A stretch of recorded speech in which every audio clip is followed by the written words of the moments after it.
So how was traffic on 24 coming down today? A lot of slow vehicles. A lot of slow people. Hey, it beats three semi trucks in the median. Yeah, that was kind of my issue too. But my route that I have to go, there is one, two, three, four different areas of construction. Oh, So yeah, that'll do it to you. yeah, So, that definitely is a thing. And then not to mention that's not including all the school zones I have to pass by and everything too. right. So, yeah.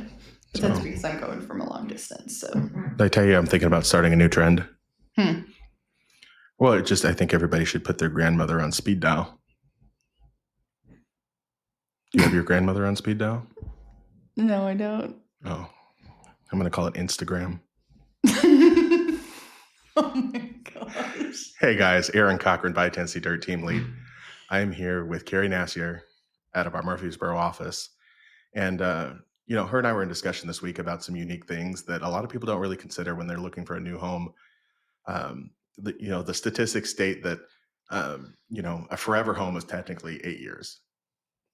So why is it 8 years? Because people don't put a lot of thought into growth and expansion of what they're going to need for their next home. So I wanted to talk with Kerri today a little bit about, since she's moved to so many different homes and places and stuff like that, like what are things that we can consider about looking for in our next home? So, everybody looks for, oh, well, I have two kids and I've got my wife and I and a dog. So I need a yard and I need three bedrooms and hopefully two bathrooms. So, Kerri, let's talk a little bit about that. And what are some things that a lot of people aren't thinking about when they're considering their next home? I mean, I know you're showing a lot of homes right now. Hmm.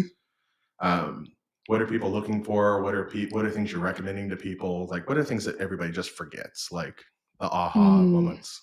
Creative problem solving. That's it. We don't sell real estate. We solve problems, No. right? Yeah. Yeah, absolutely.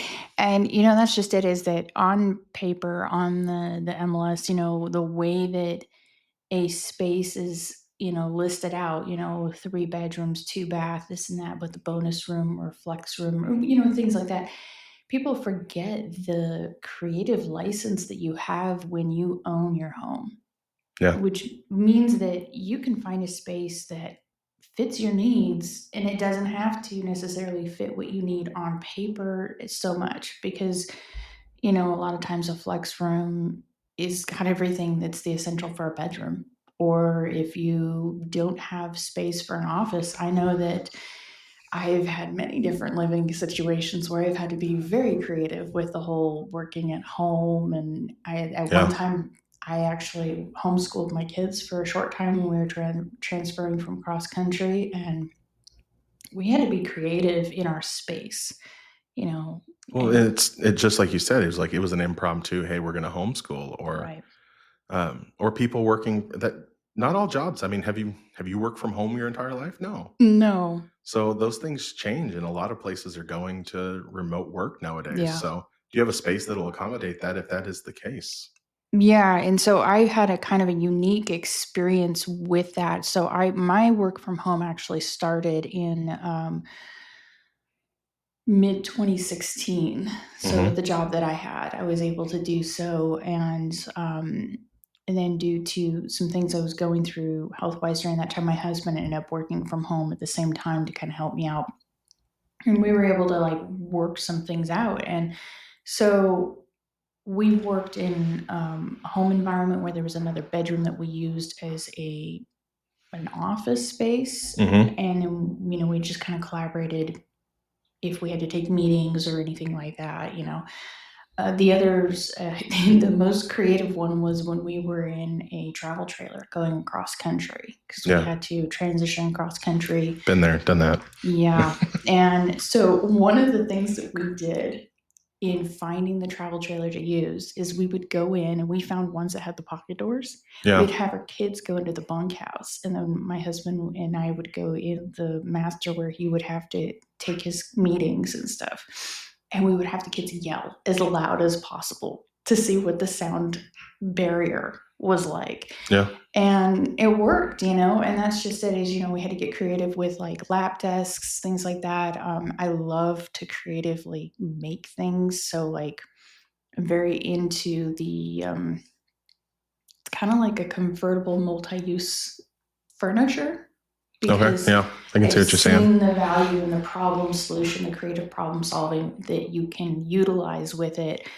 And people just forget, think, oh, I need a desk, go buy a desk. That's great. But what if you had something that was a desk and it turned, it was something else that converts into something else that's helpful and it helps make your space work for you? Yeah. So in this home that I'm in currently, we didn't have enough areas for me to have an office. So I actually took a walk-in closet that was from it was our bonus room. It actually has a walk-in closet. And so I took that and converted it into an office space. Yeah. And that actually worked. And so it was like $150 to have an electrician take the outlet on the other side in the hallway and make another outlet in the inside. I custom made a desk, just go to Home Depot, get some of that. And it gets the wood that was the right depth and, put some brackets up on the wall, make sure that I had the right supports. And I mean, I wish I had a picture for it for this because it was so cool. I love lights. I love interior, like aesthetics. I'm an artist through and through. So it was full of lights and I mean, colored lights too, even So with you're just saying, so plants and like when we're everything. looking for a house, it doesn't necessarily have to be like, hey, I might need a flex space for a Yeah. bedroom or something. It doesn't have to be another bedroom. It could be a, like you said, a walk-in closet or, Yeah.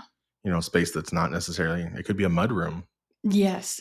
So that's the thing is that you have to think about it creatively. I think that you and I talked about, somebody having a sewing room or a craft room in the closet space under the stairs, Oh, which, yeah. Client which, we just sold a house to. They said their last house had that. Yeah. yeah. And I've seen when there's somebody that I follow on social media, they have a dog that they made a dog house underneath their stairs. And I mean, they went really elaborate. It looks like the inside of a tiny home, but dog version. They Yeah. even have a TV in there for him. Well, get this. So I heard a story recently of an agent showing homes and their client, they were being a problem solver. And the biggest issue came down to is the kids need a wrestling room. And so and I say this being serious and joking at the same time. So Right. so the agent's showing the home and stuff like that, and she can just say, "Oh gosh, I don't know I don't know what we're gonna do," and so on and so forth. And the agent's like, "Hey, do you just want me to show you a new wrestling room?" They were like, "Yeah." So mom she wanted some space for herself. She wanted a big kitchen. She had all of her wants and her needs as well, but the kids really didn't need the wrestling room. Mom needed the kids to have the wrestling room. So he said, "Dad, boys, come with me." So he went Mhm. in and he showed them their wrestling room, which was a bonus room above the garage. Mhm. And he went up there and he's like, "All right, I need you guys to have sample wrestling matches. Ready? Go."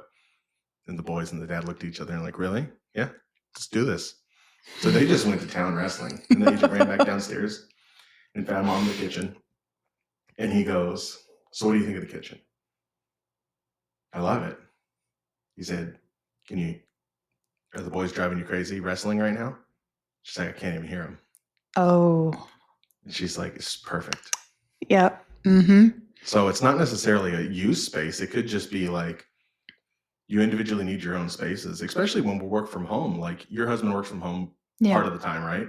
And he goes Most of the in. time. Yeah, one Oh day a yeah. week he goes in the office. Yeah. Mhm. And you've got kids that are teenagers and late teens, Mhm. college in the future. Like you're gonna have more people in the house. Like those are Yes. things to think about. And you've only been in this house what 2.5, almost 3 years. Just a little over 2. Yeah. So so if you didn't have those spaces identified as personal spaces for the family, that could start to add a lot of stress. And Yeah. think of it this way: like you and I are very similar age. Like parents, where are our parents going to be here in the next 10 years? Mhm. My dad's I think 74, 75 now, Mhm. and that's something that you highly need to consider. That's it. Not you might not plan to have them move in with you, but it could be a there's things that happen in life all the time that we have to be Yeah. aware of, and we need to have those spaces. Are your Mhm. kids at college? Are they gonna have to move home at some point as a Yeah. transition, as a stepping stone? Where are you gonna put them? Yep. Yeah, there's a lot of things to consider. Whether you're starting out early on, like with the whole kids situation, can you hear them? We just went through that with our kids where they had a bunch of friends over for their birthday parties, and Mhm. and it was like they took over the bonus room, which was great because it didn't overpower the noise. I don't. Yeah. I can handle loud noise to sometimes, but in my space, my home, I need to have that decompression time. Oh, 100%. I And I mean, think everybody's got those times and modes when they need, different needs for that. And then likewise, we've had family members come over. We actually had my sister-in-law, my niece, and her son come over, and we had 3 full-size, air mattresses that were yeah. set up in our bonus room. We just had moved stuff over and everything, and we just the space that we had available for them was impressive. I was like, "Wow, look, I can't believe we were able to actually turn this into this much Well, and it's volume of air space." mattresses and stuff like that. Like it's, Yeah. growing up, did you always, they always had the rollaway cot that came out or the air Yep. mattresses. I slept on a pallet on the floor, not like a wooden pallet, but that's what we called it. You made a mat on the floor and you laid down. And Yeah. that's where we slept as kids. So, Yep. When but I at least was having the floor space to be able to do that. Yes, and that's another thing too is I have a I okay, so I'm not just a big fan of the traditional tiny home, but what I'm a big fan of is the creative Use, space yeah, use the solution. space. Yeah. Yes, because you can make like I was just talking with this somebody, like you can walk into a space that's got like 3,000 square feet and it feels more like it's only 2,000 square feet. You Yeah. can walk into a space that's barely 1,000 square feet and it feels like it's 1,500 or more, just depending on the layout, the creative ingenuity of like placement of useful things. And Yeah. so that's one of those things that one of the things I love to watch and learn from is those episodes on social media or whatever where they take a small apartment space in cities that have very Oh, yeah. limited living space and they remodel them with these flex walls that move to give you privacy, and like they add lofts in areas that weren't lofts so they can add a bathroom, just things that you wouldn't think of when you first walk into an empty space. Yeah. And I love that because it creates a very aesthetic, very functional, set you up for the future success kind of functionality solution. And, that's something that I don't see here as much in the United States, but that's why I like the tiny home movements because it's starting to happen. People are starting to We've got think a, there's a huge creatively. one down here. Have you toured the homes in Monteagle yet? Yeah, no, I haven't. Oh my gosh, got It's, to we do need it. to set a day. We need to Checklist. set a field trip for the team. Cassandra and I've shown several down there, and it's, you would just geek out. Oh my Like gosh. Are they tiny homes or just they're all creative tiny homes. spaces? The whole community is tiny homes. Oh my So, gosh. and they use them. Some people use them as short-term rentals. Some people use them um, as their own getaways and stuff like that. Some of them have lakes, but there's a ton of hiking trails and stuff like that. And Oh, that's I think you amazing. guys would. I mean, so I've shown them before, and then a couple of weeks ago, Cassandra had a client come into town, and so she went and showed. I think it's a tiny home, so I think she Mhm. showed like 17 tiny homes in a day. But You can. they're fairly close together. When I say close together, like they're in a community, like you can walk to them, like you don't really need to drive. Right. But yeah, I mean it's 400 to 500 square feet. Like how long does it take to show a tiny home? Right. So, but yeah, tiny homes are definitely neat. Well, and the thing is they're you know, you can build a tiny home type structure on a foundation, and Yeah. then it's not No, well, mobile. it's now they're conforming. So Primus Mhm. Mortgage, Brian and I had this discussion last year. So Fannie Mae and Freddie Mac are actually picking them up as conforming loans because there's enough comps for tiny homes now. They've been around long enough that they'll lend on them. And they Mhm. understand that, yeah, they could be $300 a square foot, which is Mhm. just unheard of for what you're really getting. But I mean, you have to think like the community and the land and the infrastructure and all that type of stuff. Like it takes so much to get into a neighborhood. So Well, unfortunately, you're yeah. just getting a few hundred square feet.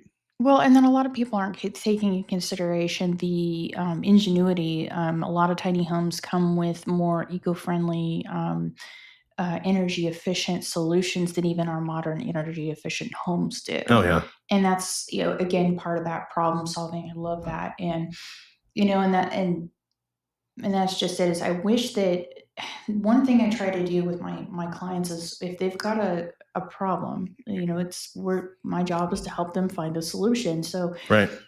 for example, I could have somebody that's looking for home that perks for X amount of bedrooms, but it's really hard to find that level of perk. Most areas don't perk for like 4 or 5 bedroom Right. area, and that's fine. But the thing that seems to disconnect sometimes is when you don't need to have it, you can have more rooms in your home that Yeah. are used as bedrooms, even if your perk site is only for that much. You might have to deal with your septic a little sooner than what was the average time that 8 to 10 years for a pump out. So you might yeah, have to do it, 6 to 8, maybe, if you yeah, had additional people living in the home. which isn't that bad. It No. really isn't. And I know that Excuse me. we had other creative solutions for that. We lived off of a one bathroom septic for a long time, for Yeah. at least a family Oh, of 4 of us and everything. And you learn how to work with yeah. it. But it's the biggest thing is not getting stuck on I have to have this set number of bedrooms. It's got to be listed as this many bedrooms. It can't. Yeah. If you have tall ceilings, like really tall ceilings in some of these homes, and they just don't quite have the office space or they need a little extra space, well, what would it take to create a loft area? Yeah. Like Well, and utilizing your space creatively. And we come that's, across so many of those. I've got clients looking right now that are, looking for those flex spaces. One of them's looking for, excuse me, I got a tickle in my throat today. Sorry. Yeah, thanks. Show off. I should have brought my water in with me. it's if you could say it's backwards. Hey, look at that. You see our logo on there. So I have a client, they're relocating from the Knoxville area, and it's a unique situation. So right now they live separately. It's a woman and her mom, and they live in two homes, but on the same property in Knoxville. And that just went live this weekend. And what they're doing is they're consolidating because mom's got onset dementia. So they're Mm-hmm. going to live under one roof, but they're used to living in separate places. And Right. mom's hard of hearing, so they've explained to me that mom likes to listen to her TV on 100. Ooh. So the Mm-hmm. neighborhood can hear it. So they're looking for spaces. They're good with they're even good with a 2 bedroom, 1 bath, Mm-hmm. because they can share a bathroom. That's not an issue. But the issue is trying to find a flex space so mom can have her own living room. Mm-hmm. So that they can be together but be apart, essentially. So they both have their own spaces and they both have their own independence. And I think that's something that's huge for moms. So Yeah. just looking for those spaces right now. But we talked about, interviewing your client, making sure that, you're asking the right questions. Sometimes I call it peeling the onion.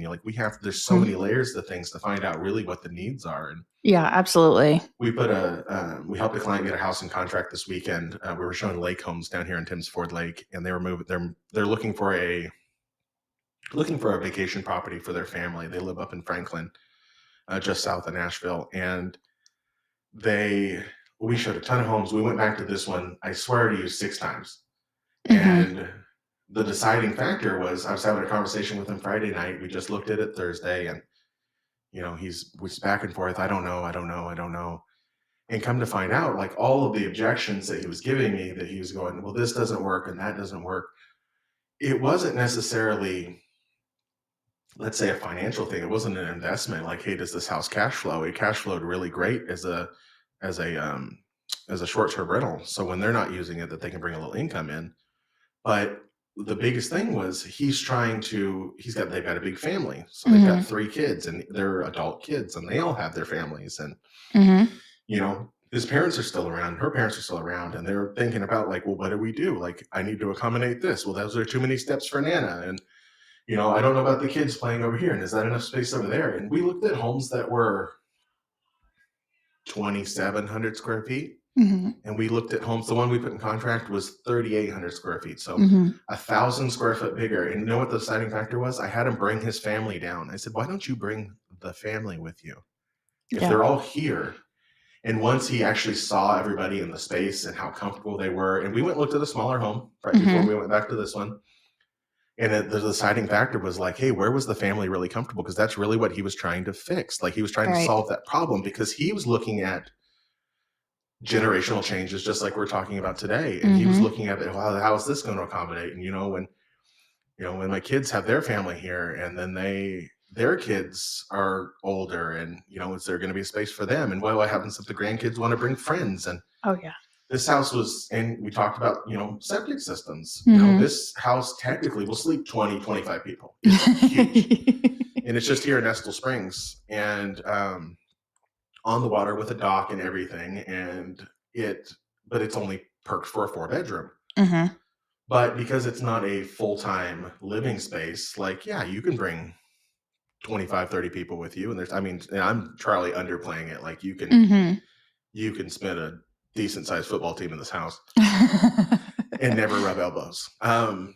But it's just like you said, it's just serviceability of septic systems and stuff like that. But sometimes you Right. really just it's there's multiple layers. So we're talking Mhm. about the small things of, like, hey, will my kids, like, let's say my kids want to have a sleepover, they're going to have a birthday. Right. Is there going to be a space for them? Mhm. Let's say Carrie wants to take up macrame, and all of a sudden she's addicted, and she needs a closet under the stairs to create a space. So I've taken over my loft area. yeah, I have a whole section I custom built my desk, so I've got it. It's like almost like a T. So I've is got that one where you do side's your my Zoom calls with computer. us now? Yeah, Okay, so yeah. one side's my computer area, and I've got a succulent wall, like decorative succulent wall. I've got a craft section on the other side that's a stand-up Yeah. desk. Yeah. So, like, Mhm. even at our house, I mean, we didn't even get into that. It's we've got 3 girls, but we put all 3 girls in 1 bedroom right now. And we know Mhm. that, when Annabelle gets older, we're gonna have to probably give her her own space. And Charlotte's just gonna have to take one on the chin for the middle child and share a room with Lizzie. But it's so we have to understand we're a 3 bedroom, technically 3 bedroom, 2 bath, but we've got a bonus room above the garage. Mhm. And our home office operates out of there. Um, and but the nice thing is it's a decent sized room. And so what we have is I have 2 queen beds up there, Mhm. and we have a TV and a chair, and then we have a big desk, and it also I put in some cabinets up there so that it also functions as Cassandra's craft room. There you go. So we've got those flex spaces. And when the when the craft room is cleaned up and the office is cleaned up, and it's a flex space that we can, family can come stay and stuff like that. We might Mhm. have to go operate on our laptop or something like that if we need to, and not But you go up. have the ability to do so, which is and Right. so that's another thing is it's kind of a combination between your flex space, the, way that you this is why I ask about lifestyle, like, things like that, capacity, like, if you have a desktop computer that's not very mobile, that's gonna be difficult, but if you have a Right. laptop, you can be more creative in your problem solution. That's just an example that a lot of people can relate to.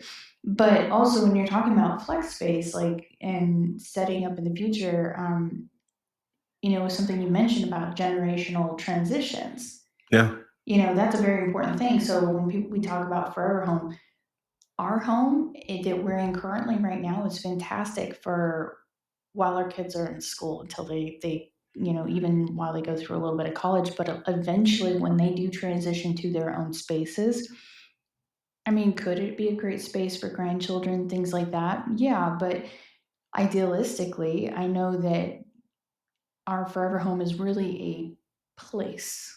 Yeah. It's not so much a space. And so I think a lot of times people get stuck on, I want to be in this space we were talking about 8 years. It's totally true because eventually, when my kids are out and grown and doing their own thing, we're going to want something that's a little bit easier to maintain, but still Yeah. accommodate the That's a family. that's a great statement. We Yeah, just reverse engineered that and went, is it too much house? exactly. Do I See, not have enough? I mean, that's the society we live in. I don't have enough. I don't have enough. I want, I want, I want. right. But Yeah. is this too much? Yeah. Well, and you live in a two-story house, right? Yes. Or, Yeah. eventually the next phase outside of that thinking is, do I have too much house? Does this Mhm. house function for me? Right. A lot of people coming into retirement age are going to want single story homes. We've got a listing in Fayetteville right now. Beautiful home, amazing Mhm. house, a great price point, works great for a small family, Mhm. but there's no bedrooms on the main floor. Mm. So you won't have a choice. Mhm. Um, Yep. my in-laws, they have a two-story home, far too big of a home for them. It's just the two of them, but they have family come into town a lot and stuff like that Mhm. back in California. And but there's no bedrooms on the main floor, Mhm. and they're not eventually gonna be able to go upstairs, and if even if there was just a master on the bottom, you just not go upstairs? Right, you gotta have how are you gonna maintain it? And then even then, when not everybody has somebody that they can call upon or pay to come over and help them maintain their space. So you have to Yeah, think about those kind of things too. So I like to think of it as, it's a strategy thought process, creative problem solution, right? So right now, I one of the things I did for us finding this home, and I think the reason it really works for us, because in the process of moving and then buying and selling a few different homes over the years, I realized that there were some very key questions we weren't asking ourselves that helped us in that creative problem solution to really identify what was going to work for us functionally and supporting us in our future of the time frame of us living there. right. So I came up with this list of like, okay, what kind of things do we really enjoy doing with our lifestyle, like activities, the way that we function, and then a basic list of our needs, and then things that we have always dreamed about adding to our future. Like we wanted to be able to go kayaking and we didn't have kayaks, but we had been saving up for kayaks, things like that. And then where are you So gonna put them? exactly where you're going to put them, and and then you have to think about location too. So what Yeah. I did is I went really extensive, and I went and I looked around at all the state parks nearby us and boat launches and things like that. So I looked at the peripheral of activities that would fit our lifestyle, supporting what currently works for us, because we like to go bike riding and things like that. I'm a very outdoorsy person, so that's one of the ways our family bonds. Yeah. Checked out where the disc golf course were, and then we kind of centralized ourselves. So in all of the home searches, we picked a home that wasn't had a little bit of fixing up to do. It wasn't quite as new as some of the ones that we were like, "Ooh, we love the way this floor plan works. It's really nice. Everything's new. Everything's warranted," and that would have been great. However, the yard wasn't conducive to us. The location wasn't as ideal, and it was just a few different things that are year-round school, which doesn't work for us either because we have to go out of town. And like we mentioned last time, I went up to North Idaho. We have family up there that Yeah. we try to Yeah. spend time with, and one of which that's declining memory. So we try to take advantage of that and help with that and stuff. So we had to think about that kind of stuff within our lifestyle, but then also kept in mind that later on, when our kids transition to the next phase in their life and we no longer need that much space, and knowing that it'll be more for us to maintain, is it going to be a good rental opportunity? Right. Or is it going to be a good investment? Because when you buy a home, it's like I like to think of it as when you're paying mortgage every month, you're putting money. Sorry about that. You're putting money in your savings account, Yeah. right? So then later on, you can get that equity return. And so there's different strategies in that. Again, problem solution. So I love to see the way that patterns, how they work and how they work together. And so what I try to do is I try to think of it as now it's like not we're going to stay here the whole time Right. in this particular house. You might be the location, and that's fine. And you can even flex a little bit in that, but you really don't know what's going to change about you. There was a time that living in the city worked better for me, like really in the city, and apartment living was better. And Yeah. that was during college. So not having to maintain a yard, things like that. But we weren't building up any equity. And Yeah. so so there's different things there to think So about. you're talking about sizing your home, not necessarily physical. When we take talk Yeah. sizing, we're talking measurements and things like that, and then Mhm. features. You're talking about sizing your home to your lifestyle and Yes. sizing your home to the community that you want to be in. And Yes. it's you know Yes. maybe I've always wanted to take up golf, and is there a golf course nearby? And maybe I never golf in my life. That maybe that's how it turns out. There's a But lot of psychology in that because the thing is like, "Hey, I wanna do this thing," but, like, for example. But if you don't enable yourself, you don't set yourself up for it, like, you'll never do it. Like, Yes. if I don't live near an airport, but I wanna skydive, which I don't, Rachel, I don't wanna skydive. I'm Um, on the fence on yeah, no, that. no, I don't even wanna climb the fence and jump off of it. I don't like heights. But if you don't live next to an airport, you're never probably not going to skydive very often, right? Right, and that was the reason I looked at proximity and accessibility to the things that we like to do because I've lived in situations where we live just further away. We're like, oh yeah, we'll be motivated enough to do it. No, when life happens at the speed of life. It's not That you being all stagnant. philosophical and motivational here. Oh yeah, oh yeah. No, obviously I get very passionate about this because I mean, there's so many ways to uplift your life and to successfully move forward in your life. And I that's one of the things I thrive in. I love to get deep into it and figure out the psychology behind it, like what makes you tick as far as makes you more likely to do this thing that's actually a really beneficial thing for you in your life, Yeah. and you need that for balance or to keep you going because we've got these different elements in our lives that we need to kind of juggle around in order to, otherwise you burn out, no matter what it is you do. And so you don't want that. You don't want to. And then also, if you're buying a place, you want how much are you going to have to fix up or repair? And are you capable of doing that financially, physically, mentally, and emotionally? Because that's And a that's huge that's part of it. sizing up a project at that point, you Exactly, know? because you might fall in love with the space, but the house is the wrong house for that space. You might Yeah. fall in love I with the ask house and it's the wrong space for that Yeah, having house. a construction background, I ask people all the time. It's you know how many people they watch DIY Network or Yeah. Pioneer Woman or whatever, or Chip and Joanna Gaines, and they're like, "Hey, I want to buy a small farm with a 1900s house and fix it up." And I go, Do you "Have know you what that have you entails? ever? Let's just say, have you ever hired a contractor? Do you plan to do this yourself? Have you ever lived Right. through a construction project? Are you going to live in this while you're going to do it? Like, Yeah. there's so many qualifying questions. Yep. Let's talk about lifestyles real quick. Hmm. In Murfreesboro, what are things that clients would come to you about? Like, what are things that draw people to Murfreesboro? Not living in Murfreesboro myself, my perception about Murfreesboro would be that you live a busier life to the point that you want to be geographically located to a lot of things. So you're 5 minutes to a grocery store, you're 5 minutes to someplace to eat and entertainment and movies and Hmm. all these different types of things. Like, what are things that you think you draw people, like community wise and recreational resources to Murfreesboro?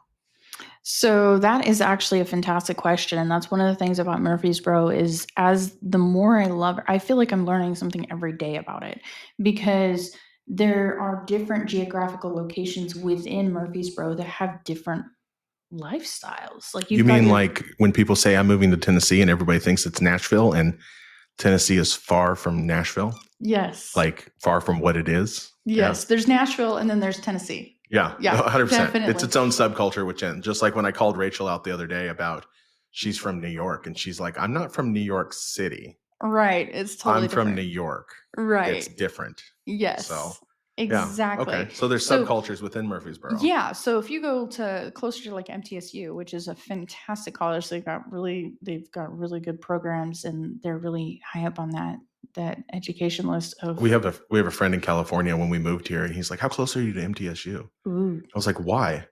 He's like, "Well, that's my favorite football team ever." And I was like, "Random? Like you live all the way in California, never lived in Tennessee your life, but MTSU is your favorite football team." And I was Didn't like, expect that.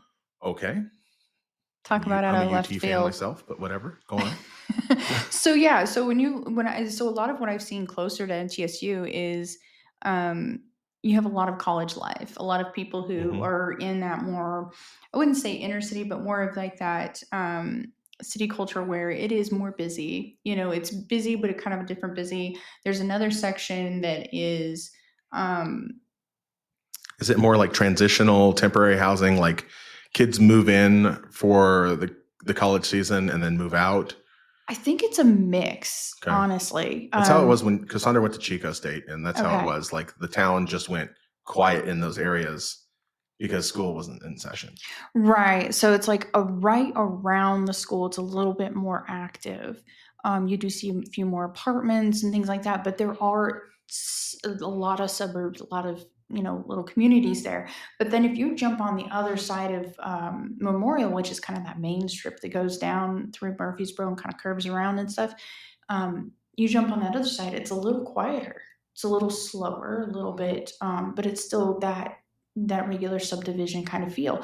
And then before you get out of the city, a little bit in some of the fringes, and I would call this in the northwest side, I kid you not, I have seen cows Yeah. within city limits and goats and things like that where they're just, and of course horses, there's definitely a lot of horses and stuff. So there is kind of on the fringes, but it's still in the city and there's still houses that are kind of close. It's just the lots are a bit bigger. I met a local homesteader recently, and they've got 30 acres in Murfreesboro. And they said if their cows get out again, they physically might be standing next to a barbecue because backyards are just backed up to their farm. Yeah. Yeah, and the way that Murfreesboro is growing is you're seeing these communities grow around those areas. And where I live is just outside of city limits. And so we've got just under or just over half an acre, and all the lots, they can't be less than that. And so it's kind of like that too, but everything's growing up around it. Right. But I'm technically in a community. If I want, I can have chickens, which is great. I don't have time for it, but That's a huge question. We have a lot of people that are relocating. Can I have chickens? Out of all the things in the world, like I don't care how big the house is, how many bedrooms, can I have chickens? Right. I know, which is surprising, but you know what? I think that's cool because people are starting to get into these different lifestyle interests and types and stuff. But let's just do the research on where you're at. Right. So here's the other thing. There's another side of Murfreesboro that I see that is a little bit more of we call it the medical district. It's not all medical stuff, but there's a lot of other businesses and stuff and everything. And I call it, in my mind, I think of it as a section of town that's like one giant mall, even if it's not all connected together, just because of there's less living within that. And it's more on the peripherals of that. And then on the northeast side, I've seen homes that are $1 million. Oh, it's at a very affluent area over there. Yeah. So there is such a wide variety within Murfreesboro. Yeah. And so, but I think I kind of like that too, because it just, who wants it all to be the same? And also, not everybody's lifestyle or needs are the same. Well, and just because you move into a community like Murfreesboro or Nashville, like the amount of relocations that we get down here, we've had a big boom in the last few years talking about people moving into the state. There's a lot of people moving within the state that go, hey, I grew up in Nashville, I grew up in Murfreesboro, and it's not the same Murfreesboro or Nashville that I grew up in. And it's less of a traditional Tennessee living that they were used to, 10, 20 years ago. I guarantee you Tennessee's different than where my dad grew up here. And so people are moving to the outskirts, and they're moving down, towards us, Tullahoma area. Yeah, I love to go back road. Manchester's driving. Pushed too, yeah. Yeah, yeah. So I know you've been in Manchester a lot showing. Yes, especially this weekend. Yes. Which that might be a story for another day, but we'll see. The thing is I mean, I don't know. I think one of the beauties of it is you've got, like, for example, I'm just on the outskirts of city limits. And I'm only 10 minutes away from the nearest grocery store. Yeah. And I mean, not like a little grocery store, you go, maybe 15 minutes away, and you've got your Walmart, your Kroger, like all those other things. And then go a little closer, you've got Publix, and you have stuff nearby. But then the same set is if you go just 20 minutes out, you're in the country. And so if you want more country, and depending on where you're trying to local, there's lots of different areas. But like you're saying that it's Murfreesboro is enveloping that and taking that over. And, we can get into that on another day too. There's so many topics that we can talk about on this. But Tennessee has programs in place to try to keep farmers on farmers' lands and not let these developments come in and take over. So, they incentivize them by giving them tax breaks if they're over 15 acres. And there's even talks of paying farmers, X number of dollars per acre to not sell out to developers. Yeah. Just because, I've said it in another video, California had the same issue in the beginning in the 80s, beginning of my life, in the 80s, early 90s. And, that's what Tennessee's going through right now. And if we don't watch out, we're going to turn into the next California. And I know nobody wants to hear that, but when I was in Idaho, I watched that happen in Coeur d'Alene too. Yeah. Yeah, Yeah. it's so different than what it used to be, and, this highway that was just a two-lane highway growing up is now a 4-lane freeway, Yeah. and things like that, and, that's another thing too is that, another common misconception is people think that it's super densely impacted city, like some of these other big cities, Yeah. and in some small areas, yes, but there is acreage that I drive by. If I go to the post office, and it's really close to the center of Murfreesboro, Right. and then I go over to the west, there's cornfields, Yeah. like only 2 blocks away from that main strip, like actual cornfields within town still. So I think those are the one of the ones that were told, like, let's keep it there. But then there's other areas that are still fields that those ones are listed for sale, but Give it time. yeah, give it time. And so it's still growing, it's still happening here, so it's definitely a very interesting. I would say it's almost like a melting pot in a way. Yeah. That's So why that's why our team name is the By Tennessee Dirt Team. Because if that's important to you and, keeping Tennessee what it traditionally was and not living on top of your neighbors and things like that, you better buy mhm. as much dirt as you possibly can. Mhm. Put a house right smack dab in the middle of it, and you don't ever have to sell it unless you want to sell it. Yeah. Because it's just people are moving here, and it's an amazing state to move to, and there's just so much to consider. So be open to having those conversations with your agent as you guys are talking with them, Mhm. either approaching your move or as you're starting to search for homes and things like that. We might ask a lot of probing questions, questions that you might think might are personal, but it's just one, we're trying to get to know you. It's a very close, intimate relationship that we have with our clients, and we need to know those things, and we need to know what you're looking for so that we can help solve those problems for you guys. So, Mhm. Kerri, I really appreciate you sharing all your knowledge and your insight with people today. And we'll make sure her contact information is in the description below. And thank you guys for joining us. And we will see you next time. Thanks so much. Remember, buy Tennessee Dirt Yes. as much as you possibly can. It's a beautiful land.